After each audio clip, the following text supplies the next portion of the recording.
Hi guys! This is Summer Susie. Welcome to my channel! Ngayon guys, magluluto tayo ng special recipe ko. Aside dun sa mga dinuguan, yung mga chicken adobo or chicken pork, ngayon iba naman ang gagawin natin guys. Karan, gagawa tayo guys ng pork sisig. Di ba guys? So guys, ito yung mga ingredients niya guys. So, meron tayong ginger, onion, garlic, tapos meron tayong laurel, and then itong ating whole black pepper. Tapos maglalagay din ako guys ng yung black pepper naman na ano tawag ni grind or ground pa black pepper, tapos asin. Okay guys, so ihalo natin to dito. Ayan, so ganito lang.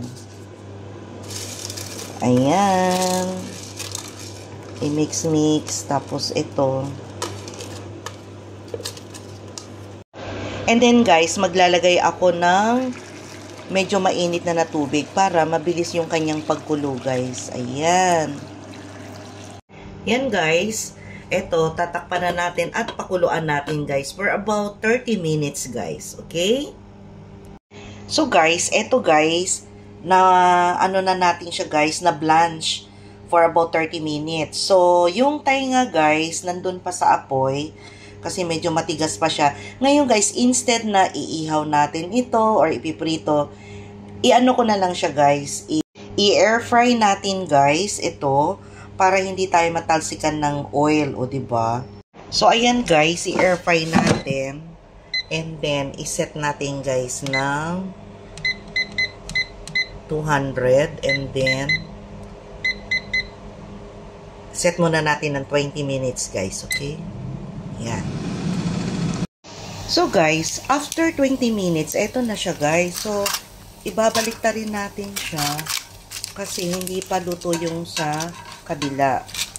O, diba? Hindi na tayo natalsikan guys ng ano, ng oil. Pwede naman siyang ganito eh. Siyempre, alam niyo naman guys, sa atin dito sa mga OFW, kung ano yung mas mabilis, yun ang gagawin natin. Okay?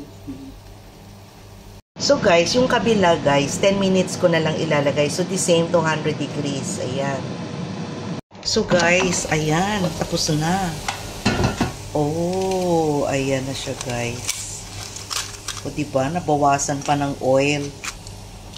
So guys, para-paraan lang guys, para gumawa tayo ng sisig. O diba?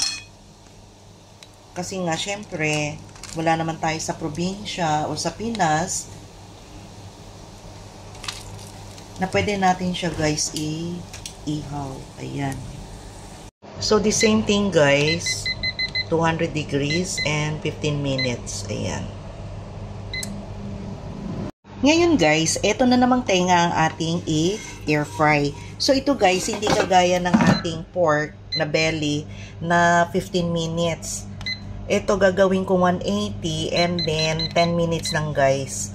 Kasi magiging chicharon na ito guys. So ganyan lang. Okay?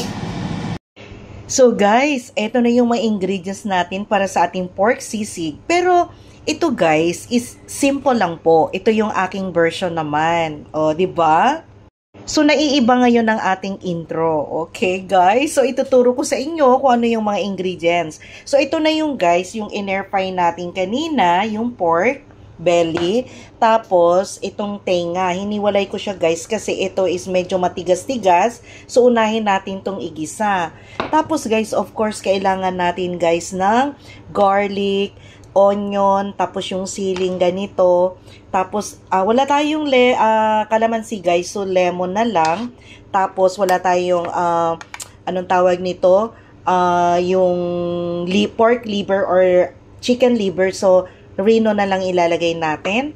Tapos guys, maglalagay tayo guys, of course, ng paminta, pampabango. Tapos siguro guys, pag kulang yung ating lemon, magdadagdag ako guys ng konting suka. Okay? Tapos toyo, guys. Okay? Siya nga pala, guys. Maglalagay ako ng butter. O, diba? Kahit anong gamitin nyo, guys. Butter or margarine, pwede lang po yun. Or kung wala, oil na lang po. Okay, start na tayong magisa guys. So guys, nilagay ko na yung butter natin. Ayan. So, pwede na natin ilagay guys yung ating garlic. And then guys, ayan, nag-brown na yung ating garlic. Ilalagay na natin itong ating sibuyas guys. So, naglagay ako guys ng maraming sibuyas. So guys, pwede na natin ilagay guys yung ating tenga ng baboy. Ayan. So guys, ilalagay ko na rin yung ating liver spread. Ayan.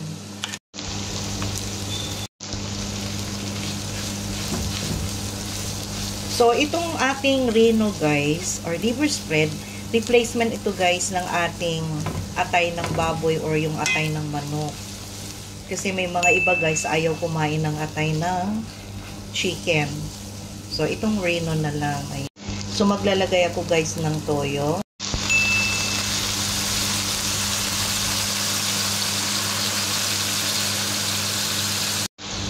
So, yung toyo guys, tansya-tansya lang. Ayan. Kasi pangpakulay lang naman siya guys eh.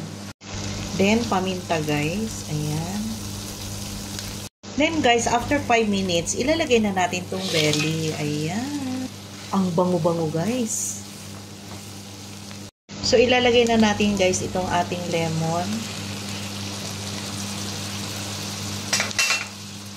And itong ating sili. Pero siguro guys, konti lang yung ilalagay ko. Baka maanghang to. Ayan.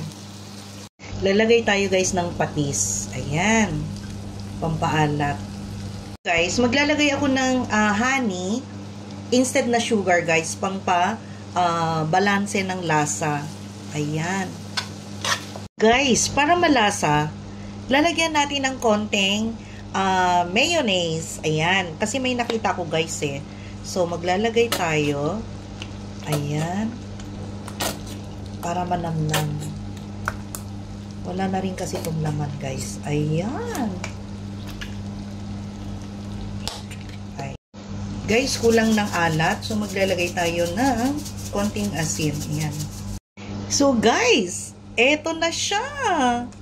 Luto na guys. O, diba? Matagal lang yung preparation guys. Kasi syempre, ilalaga, ipiprito pa yung ating ating pork. Pero sa pagluto guys, mabilis lang siya. Kasi luto na lahat eh. Ihahalo mo na lang yung mga ingredients. So guys, titikman na natin to guys. Magpe-plating muna ako. So guys, eto na siya. So diba guys, simple lang. Hindi mo na kailangan ipabongga. At saka guys, kung ano lang din meron tayong available at gusto natin kumain, so gawin lang natin guys na simple, 'di ba? Kaya nga po simple OFW, 'di ba? Tapos guys, ito pwede nyo rin lagyan ito ng itlog, pero I prefer wag na lang guys kasi may mayonnaise na siya guys eh. So guys, tikman nga natin guys kung ano ng lasa.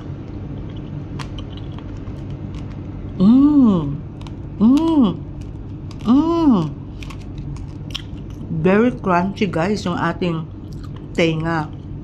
Tapos may tinira ako guys. Nilagay ko siya ng toppings dito. Yan, chicharon. So guys, ano pang hinihintay nyo guys? Gayahin nyo itong aking simple recipe na pork sisig. O, di ba guys? So guys, don't forget to like, share, and subscribe my YouTube channel, Summer Susie. Bye guys. See you in my next vlog. Bye.